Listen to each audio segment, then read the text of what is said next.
Le-Phat Ho. I'm one of the co-directors of the Feminist Festival, Zer0 Future. So thank you for being here.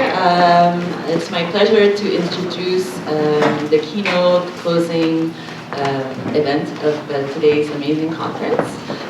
So as you know, the keynote feature is Ytasha Womack, who's right here, who's going to give a presentation called Afrofuturism as Creative Empowerment. It's going to be followed by a dialogue conversation with Tobias and Veen, who's right here, and then it's going to open up to your questions, of course. So I want to introduce both of them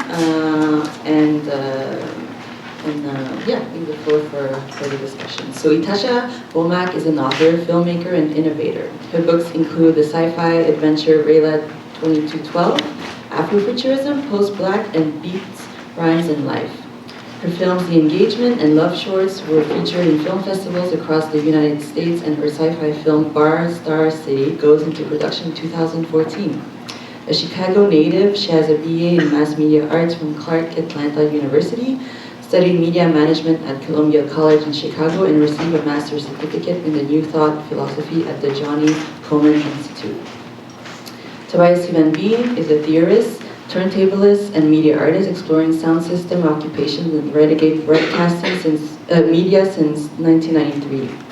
Van Veen is a postdoctoral researcher in the Department of Communications at the Université of Montréal and guest editor of the Afrofuturism special issue of Dance Cult, Journal of Electronic Dance Music Culture.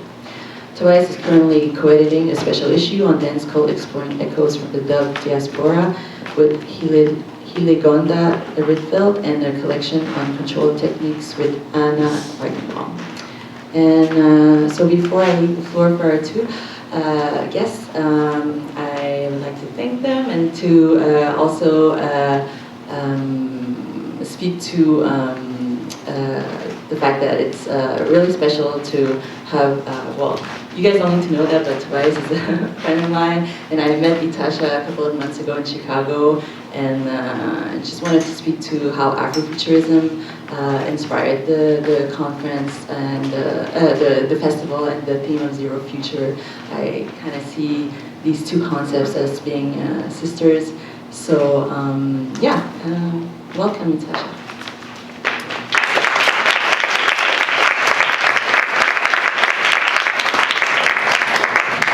Well, one, I have to thank you for inviting me here today. This is really exciting. It's my first time here in Montreal, and I'm delighted to be able to share with you, and doubly excited that so many of you are familiar with the term Afrofuturism. Some of you have read the book, and for me, that's personally gratifying, but it's particularly intriguing and exciting, again, because it's this concept that just seems to really take hold of people. And I think it speaks to people in part because it touches on this non-linear aspect of understanding ourselves and understanding our world. And we don't always have a language to really articulate that. So in essence, Afrofuturism is the intersection between Black cultures, the imagination, liberation, and technology. And I like to say that it includes a lot of mysticism as well. And in that, it's also a way of talking about alternative futures or talking about alternative realities using a Black cultural lens.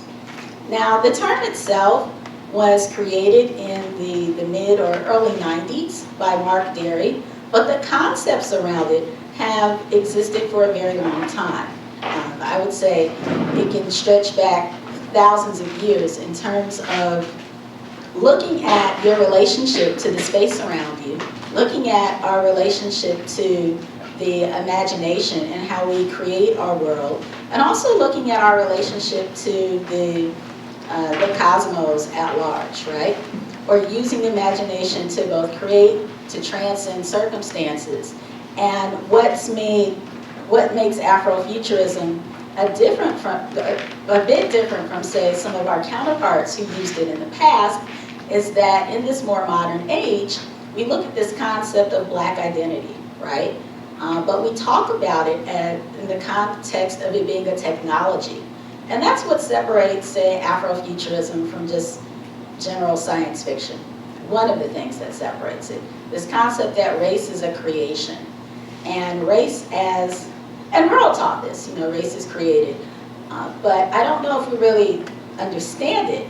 But for me, although I'd heard that concept before, and I understood it to a degree, when it was explained to me as a technology in the concept of Afrofuturism, it took on a new construct. Before I wrote this particular book, I wrote a book called Post-Black. And that book is not about post-racial. That's a term that's come up a lot. The book was really about this, looking at the concept of the Black experience, particularly in the US, and how that was evolving or changing, in part because there was a new diversity that could be expressed through the expression with respect to sexual identity, with respect to the religions that people practice, with respect to just these new freedoms, right? And in that, lifestyles changed, experiences changed, so what was called the Black experience itself expanded. And as we started getting into the first decade of the 2000s, there wasn't always a recognition of this diversity, which led me to write that particular book. But in writing that particular book, I really started thinking about this whole idea of race as a construction. And the fact that what we call Black or what we call white was really created to justify the transatlantic slave trade. And that prior to that time, what we call race simply did not exist. You may have had culture, you might have had ethnicity, but the idea of dividing people based on color didn't exist. And so to look at race as a construct through a series of laws, or enforced through law and enforced through violence over a series of centuries, and then to look at that being deconstructed is really what situates this concept of post-Black, right? But in that experience, I came across the term Afrofuturism. I met a professor at Columbia College, and we were at an art gallery, and she was telling me that she was teaching a course on Afrofuturism, and when she explained it to me, I said, wait a minute, I'm familiar with these concepts. These are all concepts that my friends and I really discussed when I was a freshman at Clark Atlanta University. And then I started thinking about the fact that I had a lot of friends, I knew a lot of people who were really excited about science fiction. They were really animate and upset about the fact that people of color or just diversity at large was not depicted in science fiction. They were comic book fans who were upset that there wasn't more diversity in comics. But there are also people who like to talk about African cultures, indigenous cultures, and the technologies that have been created or the philosophies that existed that we don't talk about today. And taking some issue with that. Or they would talk about the inventions by people of African descent that people don't give credit for today. And how when you talk about the sciences, or you talk about technology, it's not talked about in the context of people with African heritage. And there was a great annoyance about this, right? Particularly when I was in college. And then there were people who wanted to do things about this. And they wrote essays and wrote papers, and there were a lot of discussions and so forth. But by the time people graduated, there was a confusion as to what do you do with this? What do you do with these ideas? Now, if they were artists, this would be a different conversation. They could write plays, they could write songs, but the particular group of friends that I had weren't necessarily artists. They might have been history majors or some other education majors, and they really wanted to empower people with these concepts, but they weren't quite sure how to go about it. And for some people, that became very disorienting. And for others, this concept of what we now call Afrofuturism just became a backdrop for how they saw life, and they would have these conversations maybe with a few pals, and that was it, right? But throughout most of my career, I did a lot of writing about the Black community in the United States, and so what we call Afrofuturism. Today, I saw it play all the time. So by the time I met Domingue Akpem, or rather I was talking to her and she mentioned Afrofuturism, I knew exactly what she was talking about. She began, she mentioned the same things my friends referenced, which was, Parliament Funkadelic, and looking at them beyond just this funk group, but looking at the construction of their music and the symbolism behind the things they did. They would talk about certain avant-garde jazz artists. They would talk about a Sun Ra, for example, and some of the music that he created. And then there would be conversations just about, Octavia Butler or Samuel Delaney and some of their approaches, or this technology aspect of using technology to create new kinds of music. I'm from Chicago, house music is very big there. And so that can be situated in Afrofuturism in many respects as well. So I found out that I was this Afrofuturist and didn't know I was an Afrofuturist. And so I decided to write the book Afrofuturism, in part for all the Afrofuturists who didn't know they were Afrofuturists. Including, a lot of my friends who were in college, a lot of people who I met afterwards, who were constantly working with these ideas, where they're tying the future and the past and the present, and they're seeing them all as one, and they're informing this understanding by referencing different aspects of Black culture to do so. So I wrote the book, and my thought in writing it was, okay, well, maybe this will help some people who have these ideas to orient them so that they can build using them. I thought about my friends in college who maybe if there was a book like that, it could have helped them to navigate in other sorts of ways where they could have been a bit more proactive using Afrofuturism because they felt validated in it. And what I came to realize was that there are a lot of people who are really excited about these ideas because one, it gives light to some things they thought before.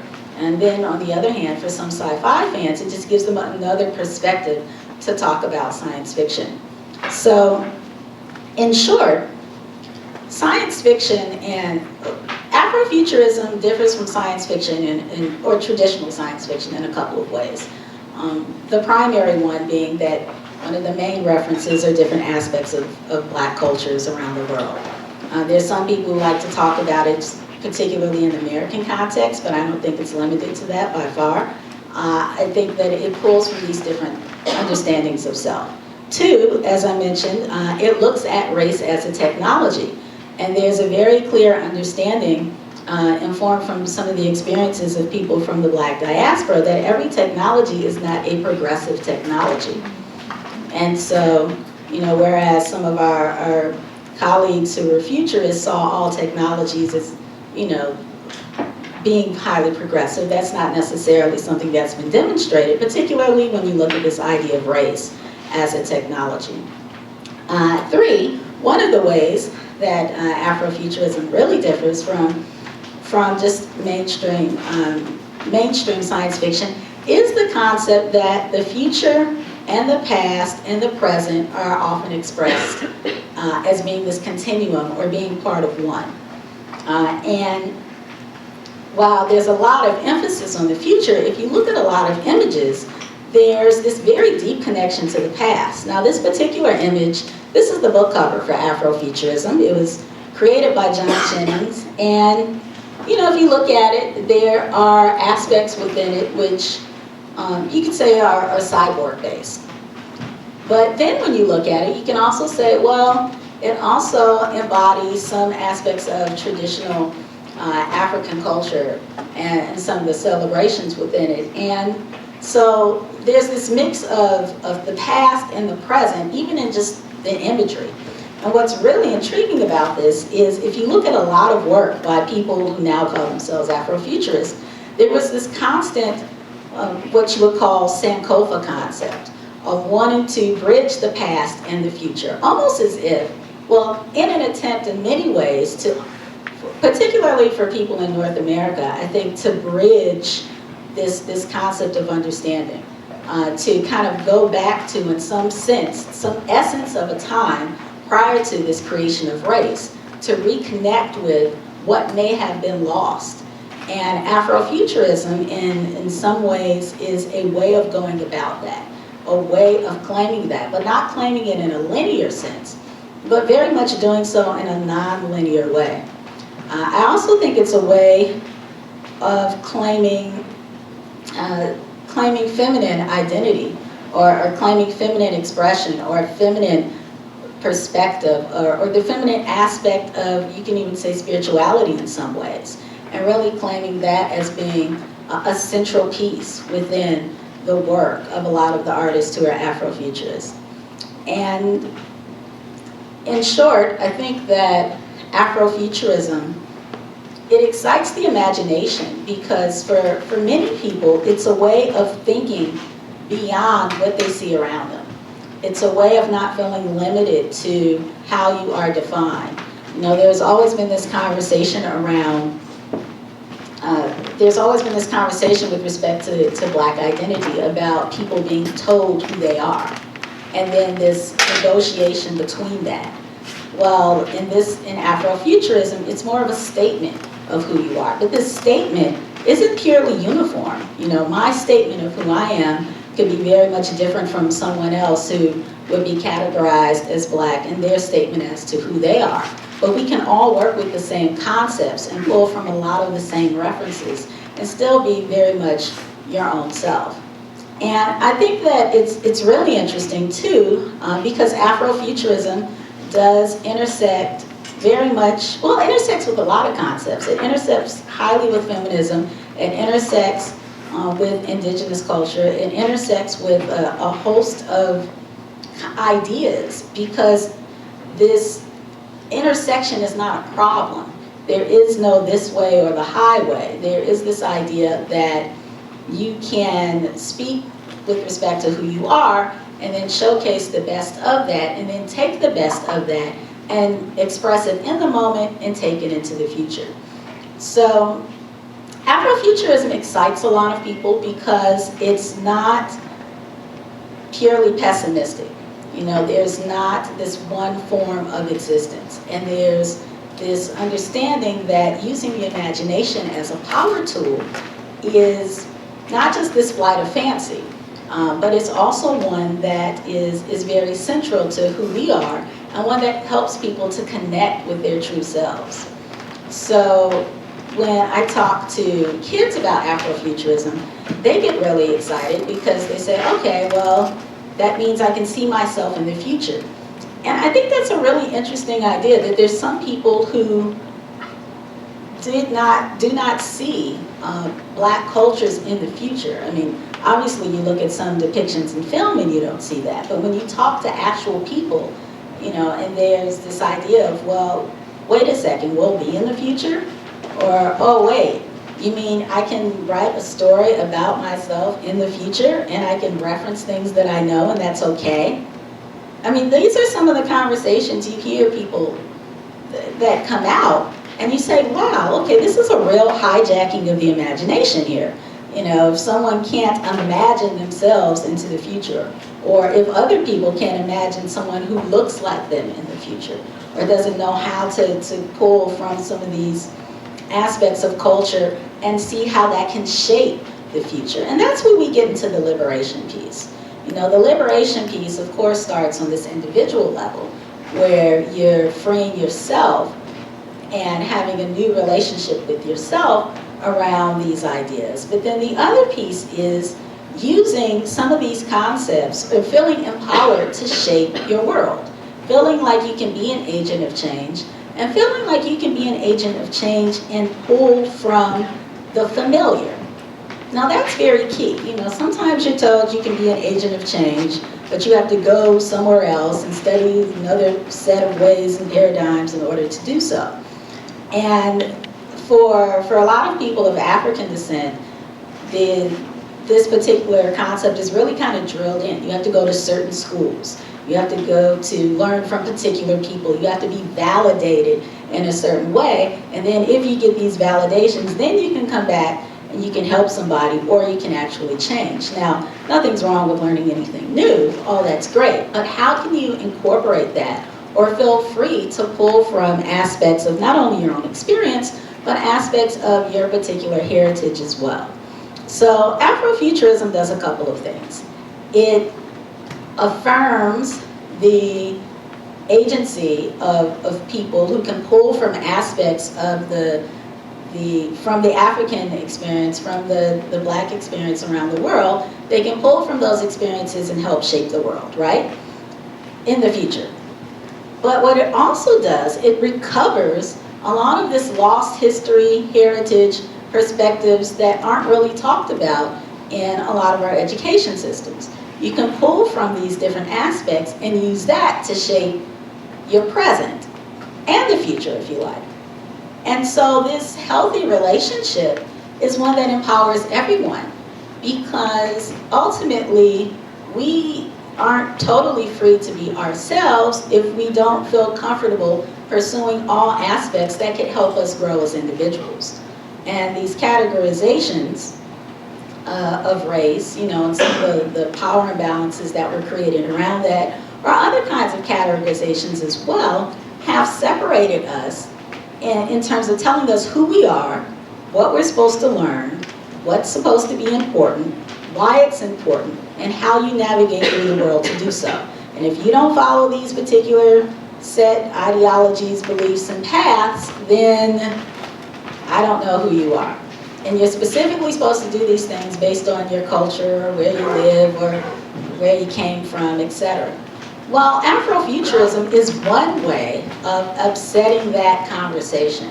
It's one way to help people reconnect with their authentic selves and to move forward. And in the short sense, it does so by empowering people to create diverse representations, right? But it goes beyond that, because it's not just about diversity for the sake of all of us getting along happily.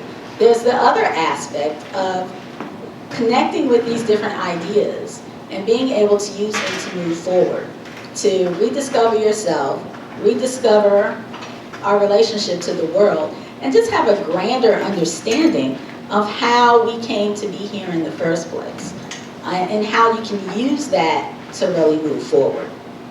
So in Afrofuturism, there are a lot of luminaries who are often mentioned. People talk about a Sun Ra, people will talk about a George Clinton, and those are some of the more obvious ones. But then there are many other people who've done really interesting work. And in the book, you know, I pointed out that this realm of working with the imagination, or even looking at people of African descent in the future, is a concept that many of our advocates and activists have really worked with. You know, Martin Luther King was a Trekkie fan, and some of you may have heard the story of him encouraging the woman who played Captain Uhura or rather Nichelle Nichols, encouraging her to continue to play that character when she wanted to quit, because at some point they weren't giving her a lot of lines in the show, and she said, well, why be here? And he said, well, you're inspiring people. You're showing people that we can have a world that is diverse, and you can be empowered, and you can all share and move forward and just deal with one another as people. He said, you're a symbol of that. And so she decided to stay. And what's really interesting is later Nichelle Nichols did a lot of work with NASA to help them recruit women astronauts. And she was also an inspiration for Mae Jemison, who was a big Star Trek fan, and Mae Jemison was the first Black woman astronaut to go into space. So I think this is very interesting, because, you know, sometimes people say, yeah, well, you know, how does this relate to the real world? You know, we're talking about science fiction. Well, images, media, influences people, of course. But seeing these kind of images, it creates such like a shift for people. And for some, it helps them to imagine themselves in other places. So what we call the realm of the fictional does have real world implications, or it can have real world implications, because it helps people to navigate their own worlds. So for me, I wrote the book Afrofuturism, and I got so excited writing the book that this other idea came to me while I'm still writing the Afrofuturism book, and that was to write a book called Rayla 2212. And I've been contemplating doing a fiction book, but I wanted to do a fiction book But I didn't really want to deal with some of today's issues. I didn't want it to be kind of this relationship story and, oh, well, she fell in love. And for some reason, I felt kind of pressured to do that sort of story. And I didn't want to do that sort of story. So I thought about, well, why don't I put my characters, 50 years into the future? Then it became, oh, what about 100 years? Then all of a sudden it's 200 years into the future. And, part of me is saying, what are you doing? Why are you putting your character 200 years into the future? But I thought it would be a great challenge. And then I said, oh, wow, you think you're really tough. Why don't you put your character on another planet? And so for me, this was a great stretch in the imagination. So I took a character, this Rayla character, and I had to create this world 200 years into the future. And, it was an Earth satellite that became its own planet. And so my particular character is 3 generations deep on the planet. It had been a utopia turned upside down, and she's part of this rebel crew that has to find these missing astronauts. And these missing astronauts are lost in space and time. That's what she finds out. So because her planet, they can't really use spaceships there, she has to find a woman who created the program to help astronauts travel with their mind. She tries to find this person so that she can go and get help. And the woman says, well, you're going to have to find these missing astronauts, and then I'll help you restore things on your planet. So it becomes this whole story of self-evolution. And when I first came up with the story idea, I wrote the first book of sorts. I wrote the first third of it, and then I said, well, how are you going to launch this? And I started feeling, a little heavy thinking about getting agents and finding people in sci-fi, because I wasn't known as a sci-fi person. So this was a different kind of conversation. And I really didn't want to have that convincing people that, Black people see science fiction too. And I just didn't really want to have that conversation, because I knew there was already an audience there. And then it said, light bulb went off. And I said, what? And it's like the whole idea just came to me. It said, well, release it as an ebook and have your character start tweeting. So the character Rayla actually started tweeting before the book came out and launching this site. And at the end of 2011, after 4 months of the character tweeting and the team page where we're talking about space travel and so forth, the book, a variation of the book does come out at the end of 2011. And this April, I wrote the complete story and launched it here. And this is the particular image. But that journey of going from this ebook to ultimately creating the full Rayla 2212 story was really intriguing, because as soon as I put out the ebook, someone from Duke University reached out to me about speaking about diversity on future space settlements. I said, okay, well, I can do that, because I did a lot of research on space travel and some of the space tourism efforts. And of course, when they asked me to do this, I did more research, and it became really interesting, where I said, oh wow, there's a lot of real world possibilities here, because as we all know now, it's more common knowledge, but you have a lot of corporate entities that are trying to go to Mars, trying to be the first company to go to Mars, looking at space tourism. There's people talking about building settlements as hotels. It's really interesting.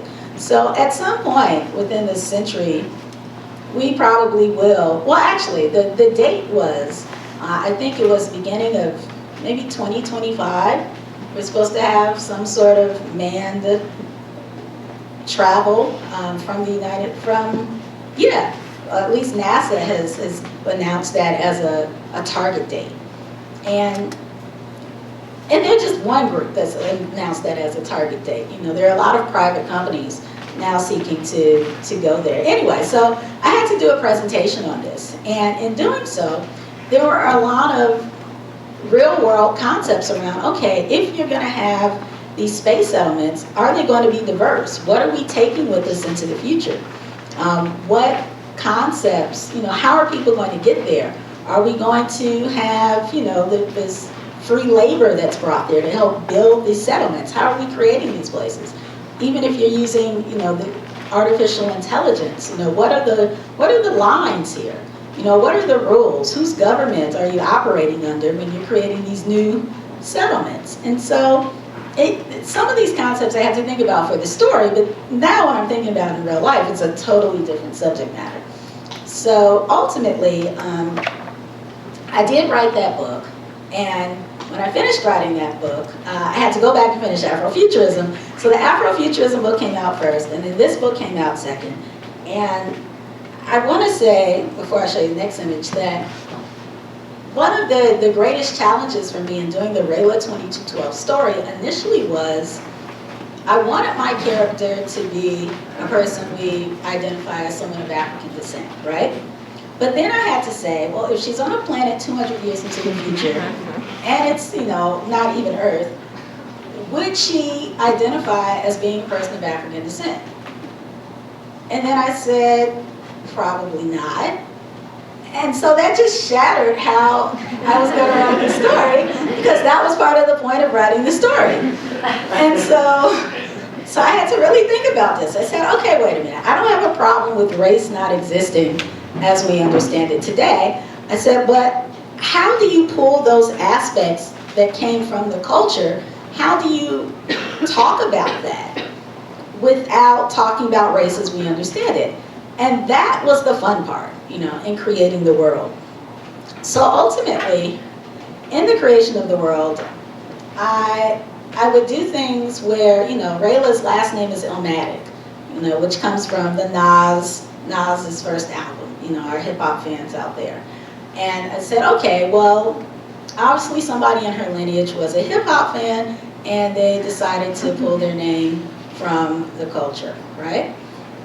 Then also there were, I said, well, what about the months of the year? How does the calendar year function on another planet? I started thinking about how we, the names that we have for different months of the year. If you look at August, it's named after one of the Roman leaders, So I said, okay, well, great. Well, if we're on this new planet and it's this utopia, we can have a month of MLK, and we can have a month of Gandhi. And so, it just became this whole thought around recreation and pulling from all kinds of aspects of culture and feeling, comfortable in doing so. But the way I described the characters, I had to make sure I didn't describe them based on color. I couldn't say, this person of African ancestry who's here. I mean, because the relationship is a little different.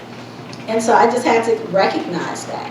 And yet, there's still an acknowledgement of where she came from without there having to be, but there's an embracing of all these different cultures. So anyway, so what I decided to do when I launched the book at Comic-Con, I hired different artists to create various renditions of her. So Rayla time travels, and one of the areas she goes to is 1970s America, which is pretty interesting. She has to deal with some of the revolution aspects there. Here's an image that was created by, oh wait, let me go back a second. This image was created by Ashley Woods. She did a lot of images for me. She's a Chicago-based artist. This particular image was created by Corey and Craig Stevenson, and it's an image of some of the festivals from the early years of Planet Hope. That's the planet that Rayla lives on, Planet Hope. She lives outside of Obama City, so. This particular image is another one done by Ashley Woods. It's more fantasy-based. And here's an image as well, and created by Ashley, a Rayla character. Here's an image created by Taraya Furlow. She's a student at a college in Chicago. And here's an image that was created by Zawina Michele, who's actually, she's at a lot of the Comic-Cons too, and she's out of Philadelphia. So I worked with a lot of artists here, and if you look at some of the images, you can see they're women who have an aspect of sexuality about them, obviously, but that's not what they're selling. You know, so there are women who are strong and so forth, and yet you can see different aspects of contemporary traditional culture and futuristic imagery as well. This is an image that's part of the early years in the creation of Planet Hope that was created by Corey and Craig Stevenson. And here's another image as well, which was part of this early world series that we debuted at Duke University. And I think next, oh wait, okay, now. All right, and so what I'm going to show you finally before we start our discussion is just a trailer from the film that I'm going to be shooting soon. The film's called Bar Star City. And so in my excitement around Afrofuturism, another idea came to me. And it was to do a story about these characters who seem ordinary, but they're quite extraordinary, and they're at this galactic bar. So here's the trailer that I'm going to show you. We did launch a Kickstarter earlier this week, so feel free to share and tell people. But I'm really excited about it because it's a project I wrote about a year ago, and so now we're moving into fruition.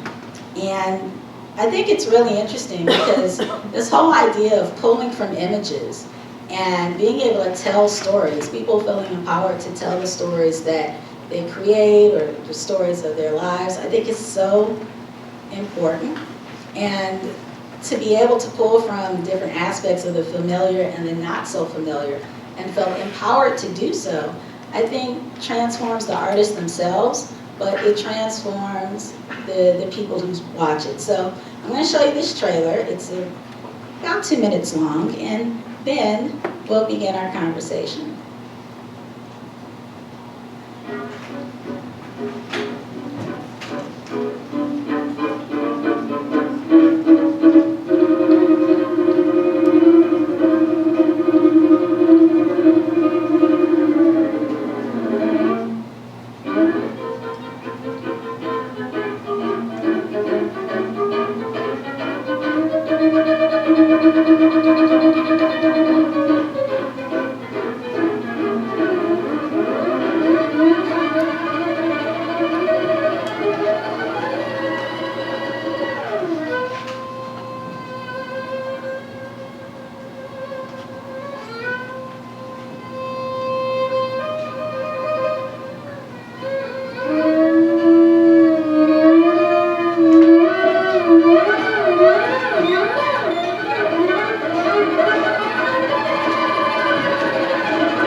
Chicago's an interesting place. I don't know if any of you had an opportunity to be there, but there's a lot of sci-fi speculative conversation.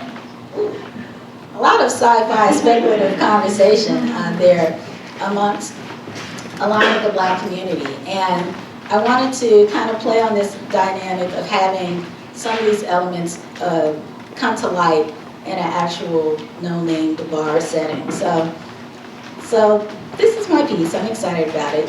So now I think we're going to begin our conversation with Tobias. So thank you, Tobias.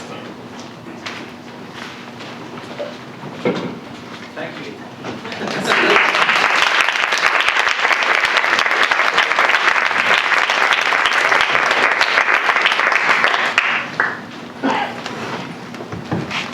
Microphone here? All right. So I must say what a pleasure it is to actually finally meet and sit across from Ytasha. I spent the better part of 9 years struggling to write a dissertation on Afrofuturism.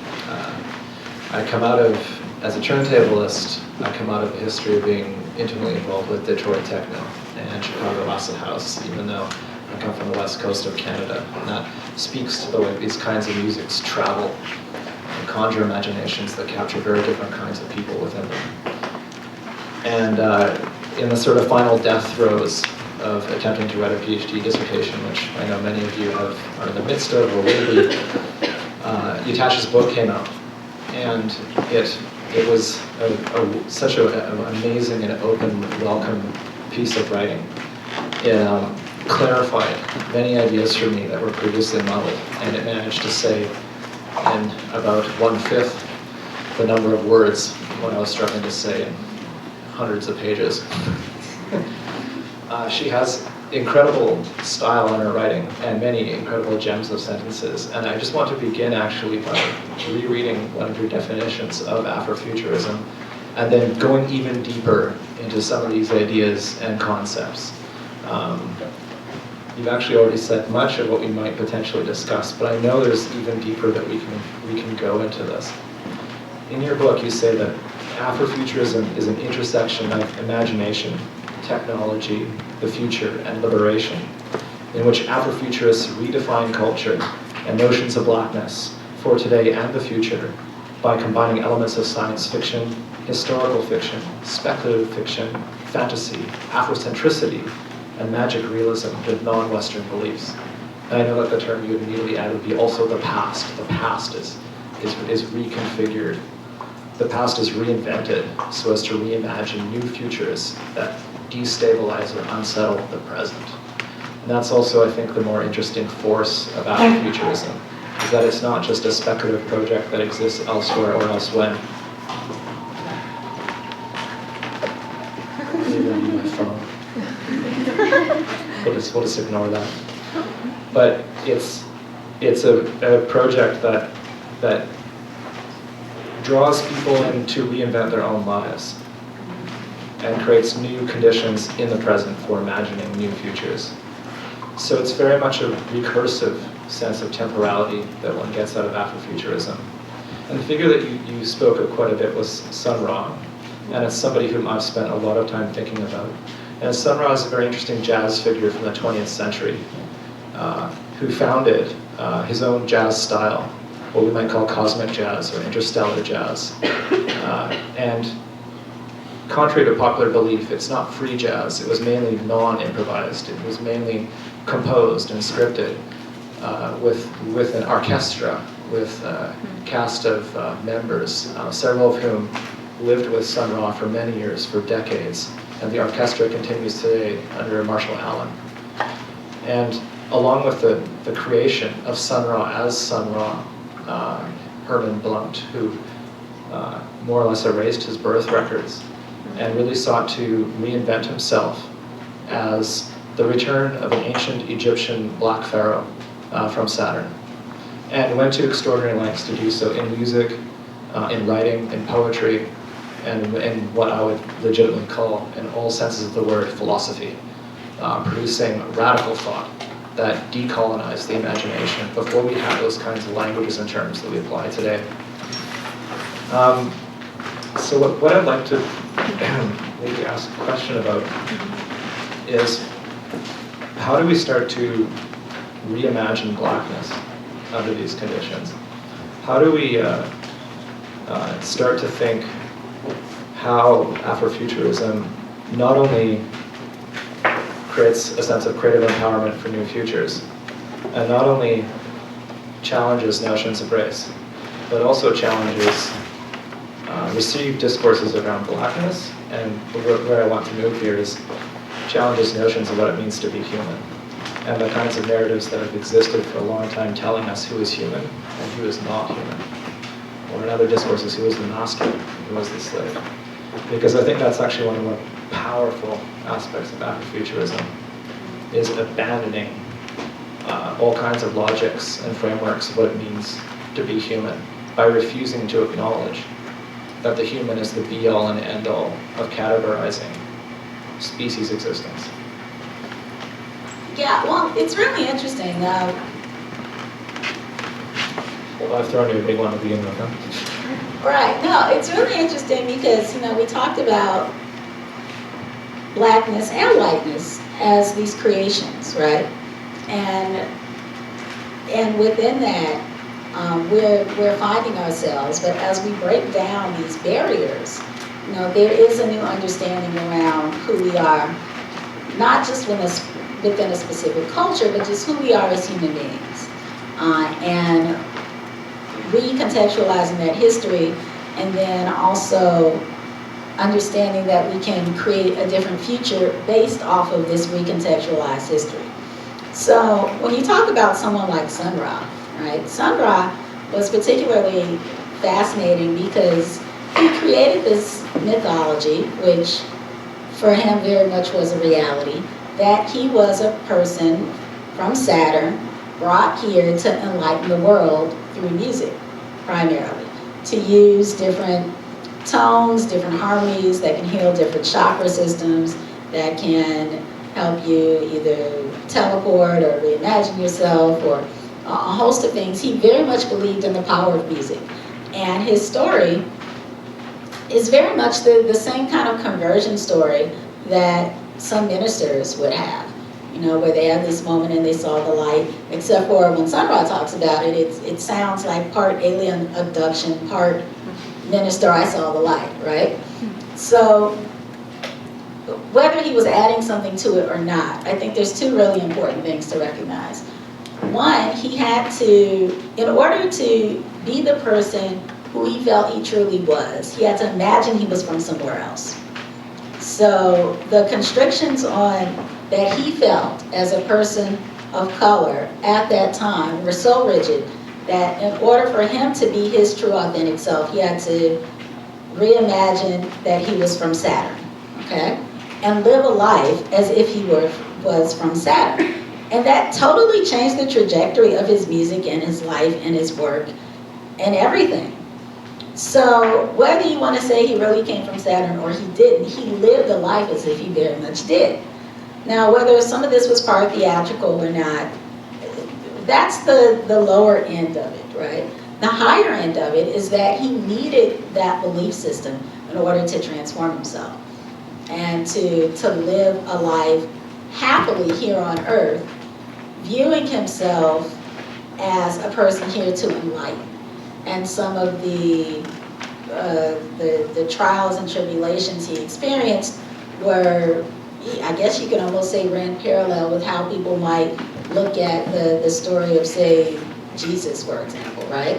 And some of those trials and tribulations. Not that he really ever compared himself, but the saying, well, he called himself an Egyptian god, which takes him into a whole other realm. So, but it's just sort of interesting narrative. But the reason this is significant is because he was very much influenced by the New Thought philosophy, amongst other things. And I grew up in the New Thought philosophy, and I learned it through a particular entity that became a mega church that was founded by a woman who, her name was Johnny Coleman, and she was the first graduate of the Unity School of Christianity, which was one of the major entities that taught the New Thought philosophy. And the New Thought philosophy emphasizes using the imagination, but it also talks a great deal about your spiritual identity being your true identity, and your sex or your race or your ethnicity or nationality. These are all subcategorizations. Your true identity is the spiritual and or cosmic and or however you want to express it. That's the true you. And so when Sun-Ra talked about, Sun-Ra would oftentimes say he was the blackness of the cosmos, right? And there were people at the time who were a little annoyed with Sun-Ra because, you know, we're talking, you know, late 60s, moving into the 70s. He would not affiliate himself politically. You know, he would not say align himself with some of the more black nationalistic efforts. He would not speak, you know, using certain terminologies where he would specifically identify himself as black. And he would talk about black people, but he would also talk about himself as being this guy from another world coming to enlighten people through the cosmos, through the blackness of the cosmos, which is using a lot of superlatives to ultimately say this cosmic identity was his true identity. And he asserted that in his life. And what's kind of interesting about this particular woman, Johnny Coleman, she taught all of her teachers and students and so forth that that was your primary identity. And the both of them used this to transcend how they experienced race. And I think that's kind of key. So there was, at least on Johnny Coleman's end, there was a lot of conversation around, you know, prosperity, how you can live a healthy, happy life. Sun-Ra didn't so much talk about that. That wasn't really his focus. But this whole idea of transcending how people perceive you or who you're told you are and being your authentic self by connecting to this cosmic identity and making race secondary was how they were taught to live the kinds of lives that they could create. And that's what attracted people to that particular philosophy. Now, their points of emphasis were very different. But I think that's interesting because it was used as a tool to transcend or to break down or destroy the technology we call race. And it was used as a tool of liberation for people who were of African descent to use that to create the kinds of lives that they wanted to lead, despite some of the societal things that were taking place. That's kind of, that's a big factor. So when you talk about recontextualizing blackness, it's really recontextualizing our humanity beyond these particular definitions. So, you know, that said, there's nothing wrong with the identifiers, but there's just an understanding that there are greater things that connect us. So in that sense, Afrofuturism is this tool of sorts to help people come into themselves. Thank you. I'm actually reminded of a story of Sun-Ra in the late 1940s through the mid-1950s. He lived in Chicago. And they've recently published over the past several years several volumes of his street corner pamphlets, which consist of intense and hermeneutic readings of the Bible and other texts, where he plays with words in a near Kabbalistic fashion to decode various meanings. And the other schools of thought that Sun-Ra came out of, which I know you're aware of and I would love you to speak to, are various esoteric and arcane philosophical traditions out of various black communities. And Sun-Ra's library is something of wonder. It's a collection of manuscripts and esoteric pamphlets and occult writings that stretch back into the 19th century and previous. And Sun-Ra's pamphlets, he would stand on street corners in this interesting Chicago, windy Chicago, where it was also the time when the Nation of Islam was starting to gather itself. And the probably apocryphal, but also probably correct story is that Sun-Ra's works influenced the Nation of Islam's ideology and construction of the mothership and other interesting ideas. So everybody knows a little bit about Parliament and Funkadelic as coming from the mothership. Well, the mothership in the Nation of Islam is also an actual entity that orbits the Earth with a number of bombers on it that are poised to come and take out white people. And it serves, it's understood strictly in the Nation of Islam as true but it serves as well as a metaphorical or symbolic threat of blackness from outer space, which I think also stands in for the potential futurity of a kind of politics of emancipation that is going to tip the scales in the other direction.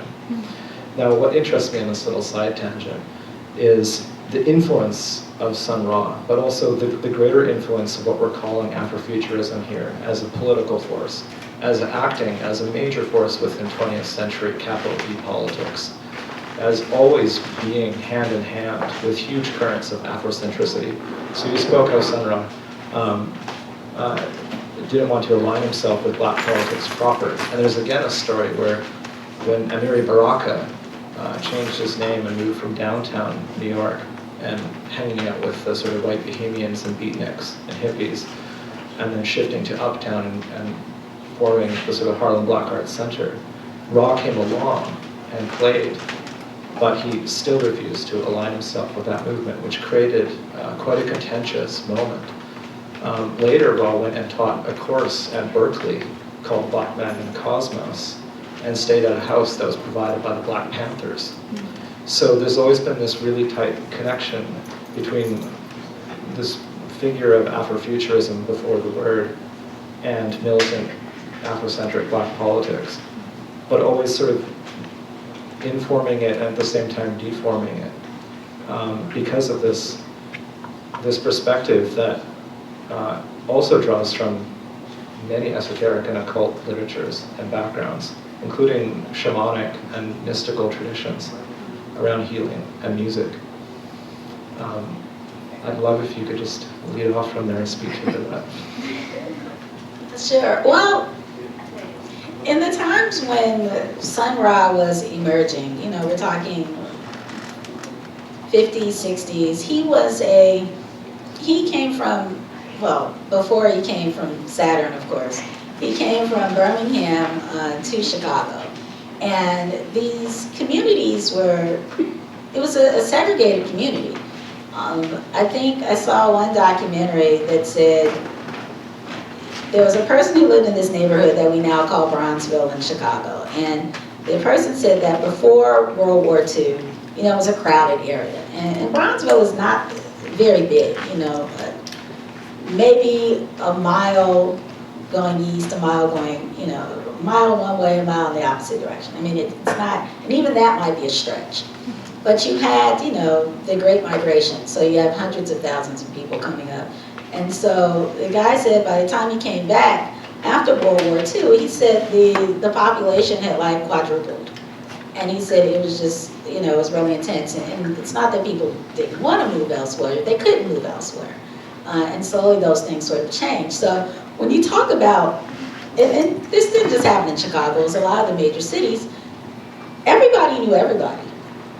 So, you know, and if you didn't actually know them, you knew someone who did, or you went to school with them, or your parents went to school with them. And even now in a city like Chicago, I mean, particularly within the black community, if someone lived there, if they've been there maybe 2 generations, I mean, you know them. My parents know somebody who knows somebody. I mean, you're literally one person away. It's just a matter of figuring out how you're connected. And so people who had opposing political views and ideologies know one another, you know. People who, you know, they went to school together, you know, they played in the same jazz ensemble, they're on the same basketball team, you know, they played with a cousin. I mean, and you add to the fact that you have a lot of large families, now you have even more relationships between people. Oh, you know, so-and-such married my sister's brother's cousin, you know, so there's a lot of interweaving.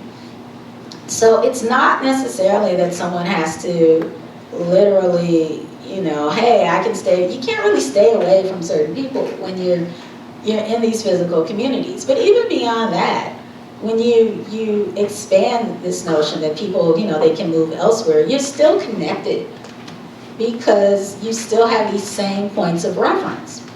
So when you look at, you know, the artists, it's like, oh, the jazz artists, they also hang out with the poets, and that's because they only went to the same clubs in the same areas, and of course they know one another. So it's not that they just had to be with each other and they loved each other. I mean, at some point, it becomes very familial. So I think the same case, applies to a lot of these philosophies. You had a lot of people who were studying a host of different things, and you could run across their literature. And then a lot of the esoteric communities printed a lot of free literature. New Thought, I don't know if they would like to call themselves esoteric necessarily, but they put out a lot of free literature. And a lot of the organizations had a lot of free pamphlets. I mean, they were known for having significant writings.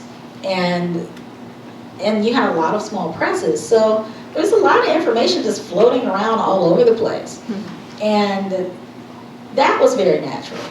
And you can have pamphlets from people and you didn't necessarily believe these things, but you've read it or you've come across it or you've had conversations with it, or you're at a bar or you're on the bus, or and someone's proselytizing and someone's talking about these things, so you hear it whether you're really into it or not. And some of it might kind of shape your thoughts around things. You take one aspect or you pull from another, and then you find 4 other people who believe the same thing, and then you form your ideas around it, right? And then, so the points of influence can overlap heavily. But then at the same time, the points of disconnect can exist very strongly as well. But because there's this general familial connection, even the points of disconnect are almost like you being upset with your brother. You say, I can't stand them when they do this. This makes absolutely no sense. But there's this understanding that they're trying to come from a place of figuring things out. You just completely don't agree with what they're talking about. So there's a lot of overlap, and that's kind of interesting. And to see some of those connections, there's the Moorish Science Institute, right? And a lot of their, at least within the Chicago community, not even just Chicago, but the same cities, Philadelphia, New York, and other places, there's a lot of conversations there. And then there are a lot of groups of people who we don't even know exist anymore, right? Who had these conversations and dialogues and so forth. So, yes. Given the diversity of conversations and influences that built what we understand as Afrofuturism, can we speak of a politics of Afrofuturism? See, I would be hesitant to do so. Because once you talk about, which isn't to say there isn't one, but to me, Afrofuturism is so organic, and it's something that's always existed. So when you talk about a politics, the politics could very much be universalism, right? But then universalism isn't a specific political strategy, right? So when it comes to, okay, well, what are the political strategies to ensure universalism? Now you get into these competing ideas of thought, some of which can be correct, some of which maybe not so much. So I think Afrofuturism, as I've experienced it, is more about the goal and the evolution. Well, it's more about the evolution, and the goal is there, and it's more or less, it's the kind of relationship that you have with it. Now, because as soon as you start saying politics, right, especially, and then it becomes, is it liberal or is it conservative? We start putting it into constructs that already exist. And I don't know how to talk about politics without talking about the constructs that already exist. So now I have to stretch my imagination, right, to be able to do that. But at the same time, you've always had movements of people who have claimed their humanity. And you've always, all of our movements, which have dealt with people truly expressing themselves and having being able to be respected as human beings, have all at various points had to deal with this idea of the imagination.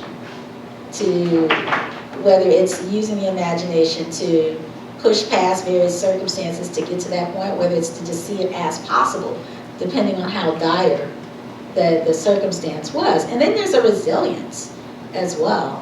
One thing that they often talk about in Afrofuturism is this resilience or this improvisation as a sense of mastery. And you see that in music and in jazz, when people are improvising. You can only be a really, really great improviser if you really, really know the basics in what you're doing. But then there's some comparison between that improvisation and then the way, say, people of African descent have navigated their lives here in North America. How they've kind of evolved and pulled from different aspects, and survived in interesting ways, right? And created cultures and communities and so forth under unusual circumstances. And so that's a particular resilience or an improvisation. And a recreation of identity in a lot of ways too. So yes. I really like this idea actually as Afrofuturism, as creating sets of open-ended becomings for improvising identity. In the last Sun Ra example I want to bring in, and I only mention Sun Ra because his work is so rich. In the movie Space is the Place, at the end of this film where Sun Ra travels to Earth to bring outer space jazz music to try and heal the planet in Berkeley in the late 1960s. And he does so in a metaphysical fashion too. He plays a card game with the sort of figure of the devil, the overseer, or at least we interpret as some kind of devil. He's also the sellout figure. He's another black man. And at the end of the film, as this card game progresses, and I noticed a card game as well in your Right, and I was not thinking about that. I didn't think about that until afterwards. Okay, all right. Mm-hmm. I won't draw any huge connections, but what I'm interested in is Sun Ra is playing a gamble throughout the film, but it's unclear what his objectives are, and I'm curious what you think his objectives are, because at the end of the film, the overseer thinks he's won, and at the end of the film, Ra takes a couple of folks with him, black folks, but no white people, on the spaceship. Now this in itself is an interesting historical note because there are cuts of the film and cutting room floor footage where white people were brought onto the spaceship. But I didn't notice that. Yeah. So this, so this is just some media archival work that's been done on the film. But there was a decision made as to whether white people should be included on the spaceship or not, which is, I think, a greater question. Then it stands in for the question as at that point in history as to whether white people could be included in the Afrofuturist project of liberation or not. And maybe I can pause there and just simply restate that question now, which is returning to that relationship between blackness and whiteness, and the possible place of whiteness in an Afrofuturist recovery project in this moment. Okay. Well, starting with Sun Ra in the film, his objective, as I understood it, was to enlighten those particular kids. And the kids who were in the film, if you've ever seen it, were black kids. And I thought his perspective was in part to, enlighten them about the future and who they really were. And so that's why they, went on the spaceship. So I didn't see it as a statement of, white people can't be enlightened and they can't go on the spaceship. As a matter of fact, I didn't even realize specifically that white people weren't on the spaceship, which was, I guess, something I just didn't notice. But so I saw that as kind of being a big point of the story, right? And I think this particular overseer character, in part, was symbolic of just an entity that was not helping people to be enlightened, however you want to define enlightenment to be. And that was it. And so that's why I thought the kids were on there. And I don't think he was trying to make a statement beyond that, because that wasn't really his belief system. Yeah, this is what I'm curious about, because the film ends with the destruction of Earth, which sort of places a fairly significant meaning on who ends up on the spaceship, but that's actually not my focus. Like, the question actually is, did Ra win by destroying Earth? Or did the overseer win by destroying Earth? Whose decision destroyed Earth? And I don't want to try and press you on trying to decode the deeper meaning of Sun Ra's film, which is not your work. But I think it's also a question for what might be read as the political meaning of the film. In Ra's, one could say, militancy to really want to abandon Earth as the grounds upon which we're going to make future decisions, as to really thinking beyond Earth. So even if the destruction of Earth is symbolic or metaphorical, who ends up on the Ark, on the Black Ark and the Black Orchestra at that point is not only important, but it also poses the question is that one needs to move off the earthly terrain and abandon that sense of the human as well. Well, here's where Sun Ra gets into another paradigm of his philosophy. So while on the one hand he would talk about using his otherworldliness to inform the people of Earth, he also viewed himself as an alien, right? So he's this alien in a world and being rejected at the same time. So, and you know, a lot of times we'll talk about this alien experience and people will compare it to the so-called, you know, the immigration experience, or they'll compare it, you know, to the experience of black people in say, the U.S. And some of those concepts as being, or North America in general, really, as being an alien experience, right?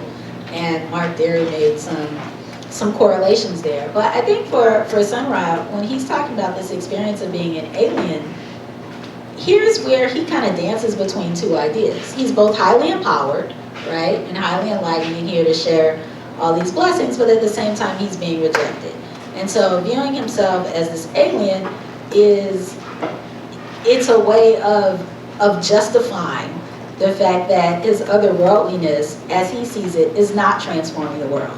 So then becomes the conversations of, oh, well, don't you know it's already been the end of, you know, the end of the world has already happened, and I'm paraphrasing.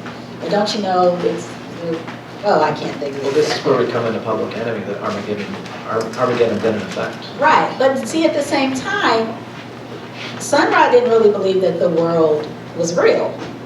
All of these things were creations. So for him, for the world to so-called blow up in the story is to reveal the true reality, right? Which is, the true reality is this humane experience in our relationship to these larger cosmos, and him being this deity, right? So that was the reality. So the world that he walked in, he didn't perceive as real. And that ties into different, you know, esoteric beliefs as well. So for him, it was a showing of the reality and not a destruction of anything that he saw, not a destruction of a world that he felt connected to. It was a world that was kind of a false world that in his mind didn't really exist. So I think that the film kind of spoke to that. With respect to, you know, people of all backgrounds and their relationship to Afrofuturism, you know, the stories that we've been taught about, you know, whiteness or blackness are pretty universal. I mean, you can have these sort of conversations around stereotypes and imagery just because we're watching a lot of the same images. And so when it comes to just kind of deconstructing who you are, using Afrofuturism as a pathway to even break down our own ideas around race and what that is, I think anyone can utilize that because we're all working with the same concepts, or a lot of the same concepts. So I don't see, there being any problem there. And I think ultimately it's a perspective that can help inform other people around their work. So, my brother studied martial arts for a long time. I took martial arts classes. As far as I know, I don't necessarily have Asian ancestry, but that doesn't mean that I can't connect to that particular art form. And the same goes with, jazz, and we see it more in the arts, but the same goes to, different concepts and beliefs. And the experiences that groups of people may have had, we can all pull from those. That's why we like movies. we watch movies about people and places and doing all kinds of things, none of which we've ever done or plan on doing, but we can look at them and experience some aspect of that, and that kind of gives us either another perspective or transforms us in some way. Not that I'm trying to limit the experiences of other people to, passing images on a screen, but the point is to say that as human beings or as cosmic beings, as Sun Ra might say, we're all connected. So these connections are stronger than what divides us, and ultimately these other perspectives can just help us inform ourselves on who we are. So that's how I look at it. So yes, we're all connected to it. I really like your reading of the film. And the ending is the destruction not of the material world, but maybe the destruction of the materialist world, of the consumerist world, of the overseer's world, which is also, it is that deeper aspect that's buried in Afrofuturism, which is, at times there's a Gnostic understanding of world, that appearance is false, and that behind the veil of false reality is the true reality. Right, and that's the nonlinear piece that we had mentioned. So what amazes me here is how Afrofuturism is really speaking to much deeper philosophical and theosophical questions from various cultural traditions. Right, yeah, it pulls from a host of cultural, it pulls from a host of places, and I think you can even say it's a little mix and matching or, some remixing of sorts, but they're ancient ideas that people are connecting to, and they aren't always connecting to them through these logical sets of study. I think that's really important to recognize. I mean, a lot of the people who call themselves Afrofuturists had not read anything that was identified as Afrofuturist. Or let me put it this way, people who actually were Afrofuturists and didn't know it were referencing the same concepts despite the fact that they had never met one another. And they weren't reading the same text. And they, weren't from the same cities even. That's where some of the excitement comes in. Where people say, oh, wait a minute, people are thinking the same thing. Oh my God, how did they approach it? And they're working with, the really tripped out part, to me anyway, was this idea around time. I mean, the language people would use around either time travel or around the future and the past and the present being one was almost identical. The artists, and when they would talk about the images they would create, and having this desire to bridge the future and the past, it was the same motivation that a lot of these artists had. Even the approach to music. I saw George Clinton speaking recently, which was really interesting. And it was at an Afrofuturism and Black Theology conference at Vanderbilt, actually. And he was speaking, and he said a lot of the ideas that he had, it was after he wrote them, after he had the images for them or the ideas for them, that he saw they had real world possibilities. And so it was almost as working in the reverse, where here's someone who's totally open and receptive to a set of ideas, they work with that idea, and then they see, oh wait, this is connected to another line of thought. This is connected to other concepts that I wasn't so familiar with. And then he'd go back and he'd become familiar with the concepts. And this would happen, project after project. And a lot of artists sitting here have had that experience. Well, that's part of this non-linear, intuitive way of knowing and understanding, which is, probably in a lot of the ancient world, certainly a lot of African cultures and a lot of indigenous cultures, that way of understanding, there were methodologies around how you utilize intuition to inform yourself. And it wasn't the same way that you use, your linear thoughts to, say study a book or study information. It was a different way. And so Afrofuturists kind of bridge this, utilizing philosophy and technology, the imagination, the math, the sciences, history, and art, and kind of centralize it all in one. But that's a practice that a lot of group of people did before, and it wasn't as big a deal as it is now. Now we're trying to have these conversations, right? But that wasn't always the case. For people in certain times to divide, to separate say, art from philosophy would have seemed impossible. Like, how can you do that, right? It's all one. And when you look at a lot of ancient creations, a lot of art from different times, you can see some of these relationships, where there was no difference between creating the art and then, say, their spiritual relationship or their relationship to nature around them. As a matter of fact, the work she created had to be symbolic of the cosmos and the aspects around you. So, it's that way of thinking that we're trying to have a language for. And very possibly other people had a language for it, or at least a way to communicate it that we're now wrestling with today. What's interesting about Afrofuturism is that it's created and persisted for so long without being named Afrofuturism that its own naming follows the temporal process that its artists and practitioners have traced, which is that of a kind of retroactivity, a retroactive creativity of futurisms.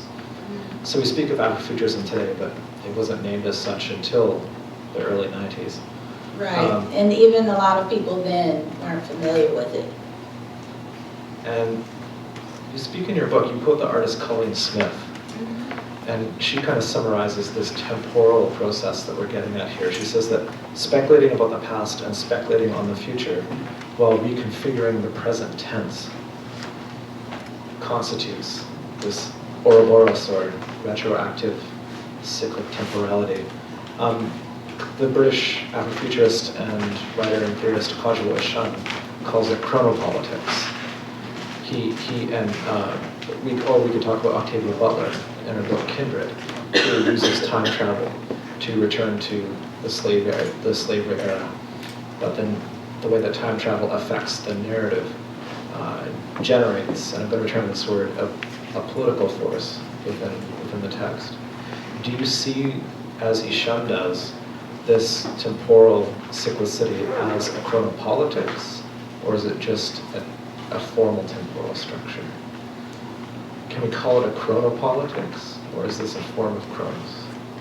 When you say a chronopolitics? For Ytasha, for his definition, the cyclic temporality of Afrofuturism produces its own political activity.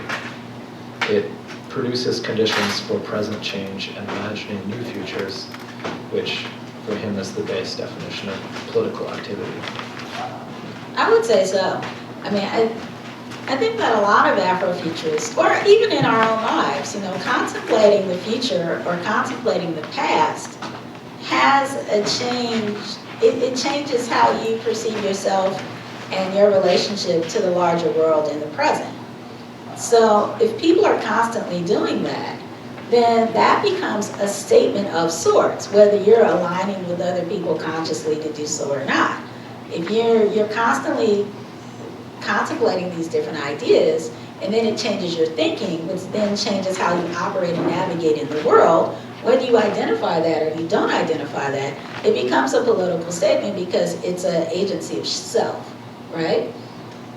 Even if you're not consciously thinking that, and we do variations of that all the time, but if you're consciously contemplating these different things, then it's going to transform something in your life. If you want to view this through some sci-fi lens, you can think of yourself living these multiple realities, right?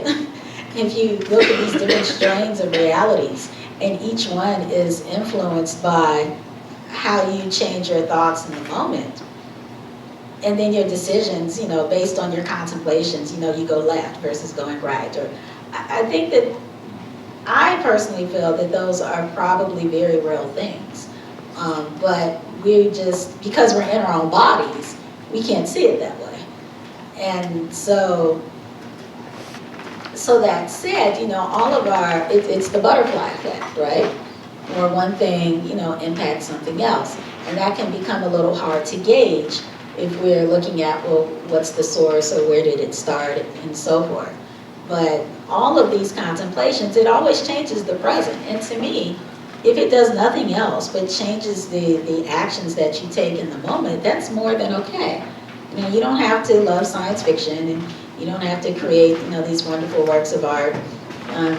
There can be a lot of ideas in the Afrofuturism or sci-fi spectrum that you don't necessarily connect to. But if it changes how you view yourself and in the world around you in a way where you feel empowered and you feel more connected to the universe and connected to people, and don't have this sense of limitation around color, then that's life-changing. And if one person's life changes, then that changes their world. And if it changes their world, it changes other people's worlds too. So yeah, in that respect, I would say that, yeah, using the term chronopolitics, the process of it, I would say, is a form of activism in and of itself, which doesn't negate other forms of activism, and which isn't to say other forms of activism aren't necessary by far. I would never say that. But it has its place. So we're going to open it up to questions really soon. I know we've been digging deeper and deeper into unpacking some aspects of Afrofuturism, but I wanted to ask you a bit about your film. And I'm curious if Rayla will make an appearance in the film. Is she part of the plot? Or what can you reveal to us about the script and what might be taking place? Well, Rayla, I actually want to take that particular book and turn it into an animation, so I am working on that. And the book trailer on the website does have an animated trailer, so that's a project that's in the works. This particular story, I'm not going to reveal too much, but just think about being in bars and all the wacky stories that you've heard. And if some of those wacky stories were actually true stories. So that's the direction I'm going in. I think, particularly like in this internet age that we're in, that coming together, places where you can talk to people just sort of freely and engage are, I don't want to say they're rare, but there aren't as many places, I think, where people feel comfortable talking to strangers. And bars are kind of interesting, not that I'm just like this bar advocate, because people feel very comfortable talking to strangers in bars about any and everything. And that might be one of the few places where that kind of conversation can happen with people who don't have anything in common. Well, except for, I guess they like to drink, but which could be major. But yeah, so that's it. That's where I'm going with this story. We'd love to take some questions from the floor. Yes? You're obviously of a younger generation than someone like Sun Ra or George Clinton, and was, in the 20th century, characters of color on Star Trek, and like African Americans going to the moon were very much like this at the center of kind of like pop cultural, or at pop culture. Why, as someone writing the 21st century, is space still like an important place to set your novel?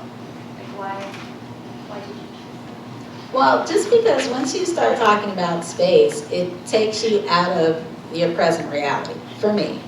And maybe it doesn't do so for everyone, but I think creating an actual society in space and pulling from, you know, different aspects culturally. Prior to writing that particular story, I wouldn't have thought I'd be writing that particular story. And so to put a character in space was almost symbolic of stretching my imagination.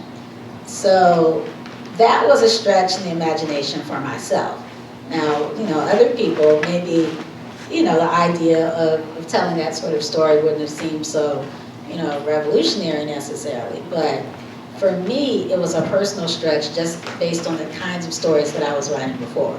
You know, I was doing a lot of nonfiction work, and then I was doing a lot of the film-based work I did were more romantic comedies. So symbolically, that was a stretch for me. So that's why it was significant. Now, as to why people connect with it, I think that despite the fact that you've had, you know, these various accomplishments and people of color do things, there's still not a lot of conversation and not as much imagery for it either. People are still really hungry for that imagery, which is why they gravitate to certain comics. And you heard, I mean, now what's the comic that's coming out? Black Panther. I mean, people have been talking about Black Panther. Why isn't there a Black Panther movie ever since the Black Panther comic book came out? I mean, so now one is finally coming into existence. But just think about that. If someone's been waiting 20 years, okay, for this particular story to be told, that shows the thirst for seeing more images of people of African descent who are empowered, who are, if they're not superheroes, they're at least in these futuristic spaces. There's still a real need to see that. And I think it could be very possible that if you're used to seeing people who kind of look like you on a somewhat regular basis, you can take it for granted, I think. And then I think for me, because I work in media and I'm so aware that images are created, I can just negate things that don't connect. But most people aren't necessarily that media savvy. And then, there's other people who, they're not seeing their images all the time. So it's a different kind of relationship. There's a relationship where you're looking for media to validate your existence and your experience. You can say, oh, there I am. Now that can seem kind of overrated, but it's not as overrated when there's kind of a history of absence. And it just takes on another context. Thanks for the question. I wonder if you could speak a little bit about how you define or think about Afrofuturism feminisms and what the significance for you might be that there are female Afrofuturists in both, like Octavia Butler was mentioned, Chris Jones, Janelle Monáe, sort of how you think about those histories and genealogies in relationship to your own work and thinking. Well, it's really interesting because, a lot of the people who we talk about in Afrofuturism, we talk about, Sun Ra's the pillar that's referenced a lot. But the other person besides Sun Ra and George Clinton who we always talk about is Octavia Butler. And Octavia Butler came from this different space of, in some ways, embracing the alien aspect and then looking at, okay, if all is gone to heck and you're working with nothing, what do you do? and that was kind of the space that she operated from. And a lot of women, a lot of self-identified feminists connect with that as a way to build communities. And there's a particular, there's an activist who I'm thinking about, Adrienne Marie Brown, who talks about these emergent strategies. And she was inspired by Octavia Butler to say, okay, if you're in a place, and she works out of Detroit, so she said, if you view Detroit as post-apocalyptic, and you're in this space, and you're not getting additional resources, how do you recreate on your own? What are these strategies that you use to build communities? And she was inspired by Octavia Butler's work to do so. And a lot of it has to do with, in some cases she talks about eliminating top-down strategies, and then there's other, aspects of, pulling on everyone in the community to have a role and to inform decisions. And, it's a whole workshop that she gives around it. But that, when you start talking about politics, that sort of bridges into some of the activism aspect, because she's a longtime activist who used Octavia Butler's work not only to inspire these strategies, but also to help actual activists themselves have a form of release by writing science fiction.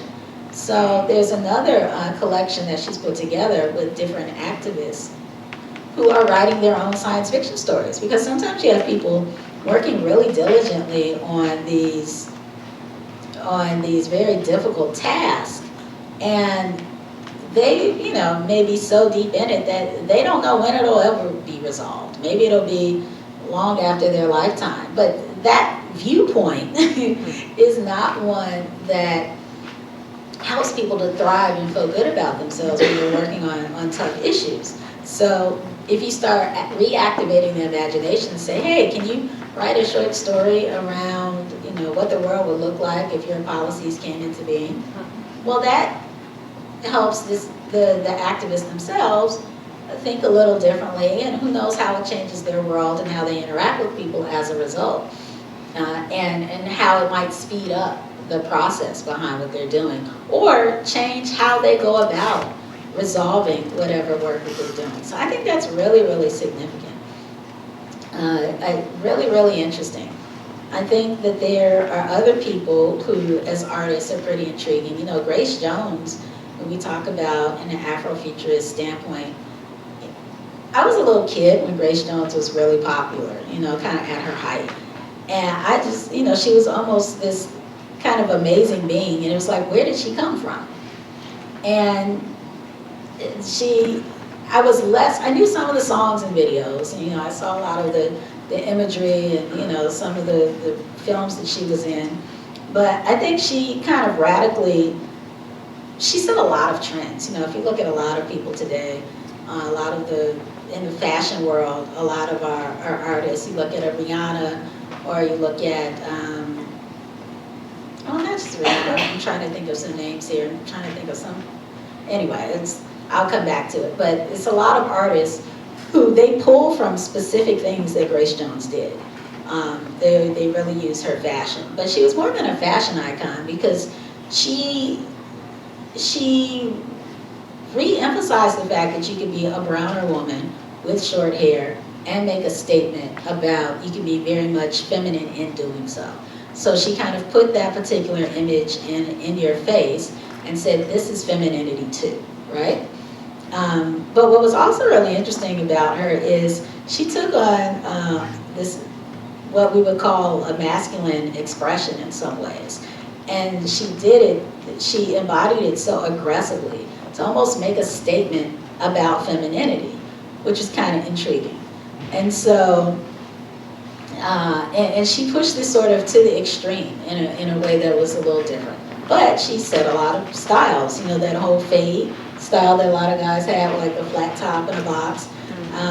A lot of guys started wearing that hairstyle after Grace Jones started, which is kind of interesting. I don't know if there's been a lot of women who've inspired hairstyles mostly for men, but she would certainly get that credit. Lady Gaga was the other artist. She does a lot of Grace Jones imagery, you know, and in some cases almost wearing like exact outfits.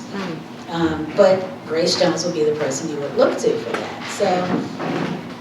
So she's a person who, you know, I think was incredibly charismatic and kind of changed how a woman could appear, right? But I think that generally, if you look at a lot of the women creators or artists in Afrofuturism, whether you're looking at like a Janelle Monáe, or you're looking at a Grace Jones, or even a FKA Twigs, I think she would fall in Afrofuturism too. You look at Erykah Badu, you look at some of the actual Andre 3000, yes. I was thinking about the women though, for just a sec. It's just with all the different women, they aren't the same person, you know. And I think the statement that they make around feminism is that the idea of being a woman is very much unique to you, and there's no judgment around that. You know, there is no one way to be a woman. There is no one way to declare that, say, you're an advocate for women. There's no one way to express femininity. There's no one way to express the masculine side of yourself. And that diversity shows up in all of them because they are not the same. They're not the same as women. They're not the same in terms of how they dress. They're not the same as far as how people interpret them. Probably the only thing which might make them similar is that people will identify them as unique. And I would even say Eartha Kitt might fall in that category as far as a woman who is kind of uncategorizable. Yes. She would fall in that context too. And there's a lot of ladies who are. So this freedom with respect to how you define femininity or how you express, I think that Afrofuturism ties into that very strongly. I think that the range of masculine and feminine within a single person's expression is very wide. You know, when you can express, how you can express, there's a total fluidity there. And it's also a space of non-judgment, too. And that's why there's so many women Afrofuturists. There are a lot of women creators in Afrofuturism, beyond just the more iconic ones that we mentioned. A lot of visual artists, and they like it so much because it is a space for them to express. I like it so much because it's a way for me to tell these different stories, and there were stories I probably wanted to tell, but didn't know how to tell them. So until the name Afrofuturism kind of came to mind, there weren't perspectives I would have necessarily taken, although it was all over me, right? So that I think is really, really exciting. And I think it shows that you can have a relative harmony with intersectionality. You know, it doesn't have to be this space of antagonism, just because there's difference. You know, the fluidity, whether it's in gender expression or whether it's just in gender identity, or all of it, I think is very, very evident. Even if you look at a lot of the men, like an Andre 3000, or you look at Sun Ra, or you look at George Clinton, or you look at some of the other artists, just in terms of their appearance and the ways that they would dress themselves up, you know, pulls heavily from from the feminine side of ourselves, right? In terms of some of the costuming and self-expression. But there was a perfect comfort zone in doing so. And I think also kind of interesting, in a lot of ways, a non-judgment around doing it in that way. I mean, there were some people who had something to say about Andre 3000 in the hip-hop context, but not really, because there had been it had been established before as pulling from this very feminine aspect of yourself and still being perceived in a very, what you would call, hetero-masculine way, which is kind of interesting, you know. But all that aside, there's still this intersectionality where you can pull from these different aspects and then express as you want to when you see fit. I'm afraid with that we do need to wrap because we need to vacate the space.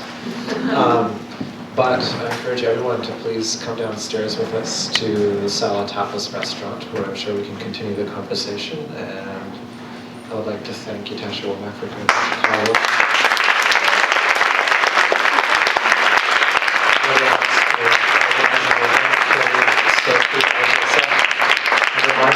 This is the first day of the HTMLs Festival, which continues for the next week. You can find information at htmls.net.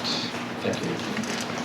And some of Ytasha's books are for sale upstairs. So I'll sign them.